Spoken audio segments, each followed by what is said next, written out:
Timber, watch for Biden's falling poll numbers. He has set a new record. He is underwater in all 50 states. As far as I know, going back to the beginning of such polls, these are the worst numbers ever for a sitting president.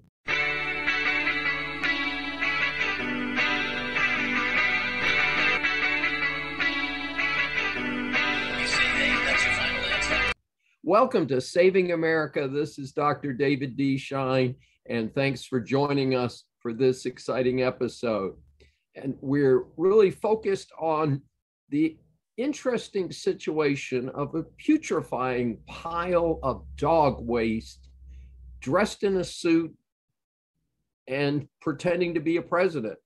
Biden has failed America in so many ways. It's hard to list all of them.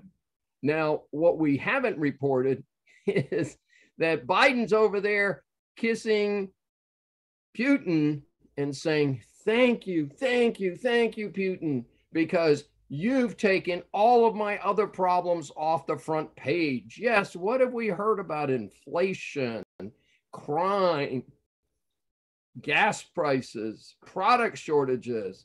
Well, they've all faded away because, oh my goodness, Putin's got 150,000 soldiers lined up along the Ukraine border. And that seems to be the only story of the day, and over and over and over again. And it's fascinating because the prime minister of Ukraine says, you know, we're not really sure they're going to invade, and we're pretty ready, and we appreciate those billions of dollars of weapons and equipment that you cats have shipped in, and of course, on a free, no obligation basis.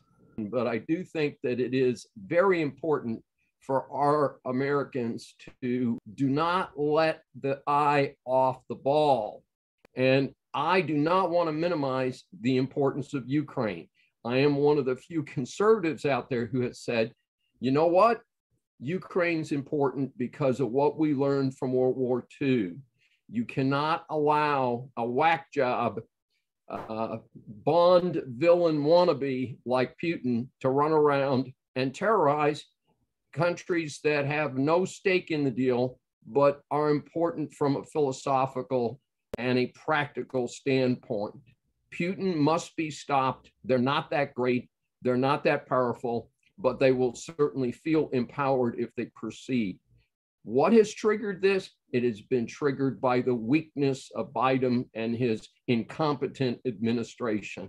It's time for all of us Americans to say, yes, let's stay focused on inflation, crime, our public schools, our failing public health system, but at the same time, maintain power throughout the world.